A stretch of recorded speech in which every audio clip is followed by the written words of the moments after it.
ইসলামপুর বিধানসভার বিধায়ক তথা ইসলামপুর পৌরসভার চেয়ারম্যান কানাইয়ালাল আগরওয়াল তার বাসভবনে এক সাংবাদিক সম্মেলন করেন।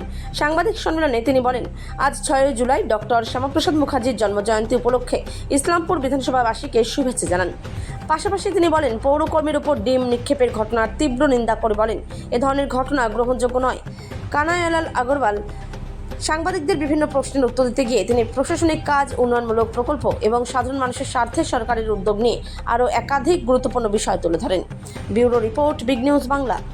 আর একটা কথা আপনাদের মাধ্যমে বলি যে আমি যে বাজেটের উপরে যেটা বক্তব্য রেখেছিলাম, বাজেটটা এখন লাইভ টেলিকাস্ট হচ্ছে।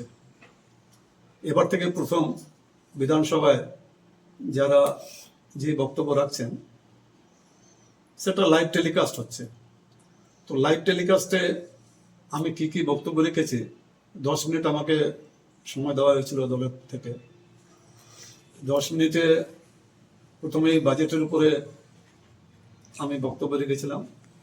তারপরে উত্তরবঙ্গে নিয়ে আমি বলেছিলাম যে এখানে উত্তরবঙ্গে এবার দরাজ হচ্ছে, যেহেতু ওখানে আমাদের finance minister doctor Swapan Dasgupta উপস্থিত ছিলেন মিটিংয়ে।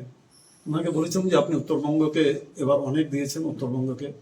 উনি উত্তরবঙ্গে এইমস ঘোষণা বলেছিলেন, বাজেটে ছিল এইমস হবে উত্তরবঙ্গে, IIM Indian institute of management হবে, IIT হবে 3টা জেলা এবং দক্ষিণ দিনাজপুর, আলিপুরদুয়ার এবং কালিম্পং 3টা জেলায় 3টা মেডিকেল কলেজ হবে, উত্তরবঙ্গে একটা ক্যান্সার ইনস্টিটিউটও হবে।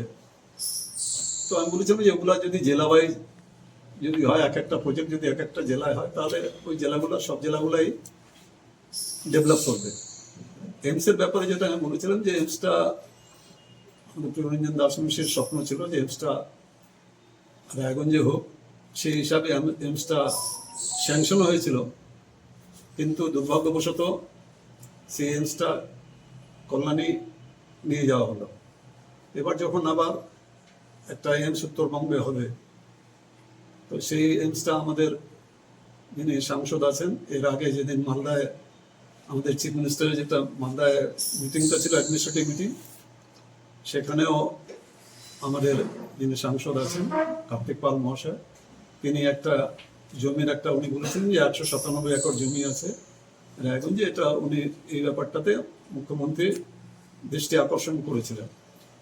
তো এই কারণে আমি বলেছিলাম যে আমাকে কেউ কেউ কোনো সাংবাদিক জিজ্ঞাসা করেছিলেন যে ইসলামপুরে কেন বলছেন না। আমরা ইসলামপুরে জমি অ্যাভেলেবেল না, আর যেহেতু রায়গঞ্জের জমি সাংসদ নিজেই বলেছিলেন যে ওখানে জমি অ্যাভেলেবেল আছে, এবং আমার প্রিয়রঞ্জন দাসমুন্সির একটা স্বপ্ন ছিল যে রায়গঞ্জে এইমস হাসপাতাল হোক। সেই হিসাবেই আমিও বলেছিলাম যে ওটা রায়গঞ্জে হোক। হাউসে যেটা নিয়ম আছে, বলা হয় যে হাউস বিলংস টু অপোজিশন।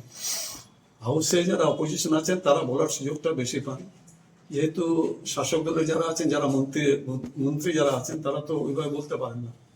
পরের দিন আবার কালিয়াগঞ্জের যিনি বিধায়ক আছেন, উনিও রায়গঞ্জের সম্বন্ধে বলেছিলেন যে এইমসটা রায়গঞ্জে হোক।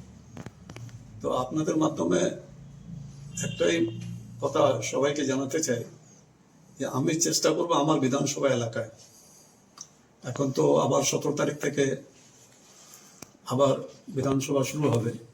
বাজেট যেহেতু হয়ে গেছে, এরপরে ডিপার্টমেন্টাল বাজেট যেগুলো আছে সেগুলো অ্যাপ্রোপ্রিয়েশন বাজেটগুলো ওখানে অ্যাপ্রুভ হবে।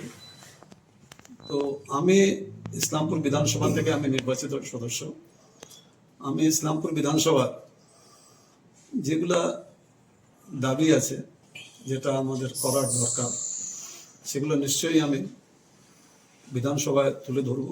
আমি অনুরোধ করব সবাইকে, যেটা আমাদের মুখ্যমন্ত্রীও সবসময় বলছেন যে রাজনীতিটা নির্বাচনের সময় হোক, বাদবাকি সময় সবাই মিলে কাজ করে উন্নয়নটা করি। এই ব্যাপারে আপনাদের মাধ্যমে সবার সহযোগিতা আমি আহ্বান করছি। ধন্যবাদ।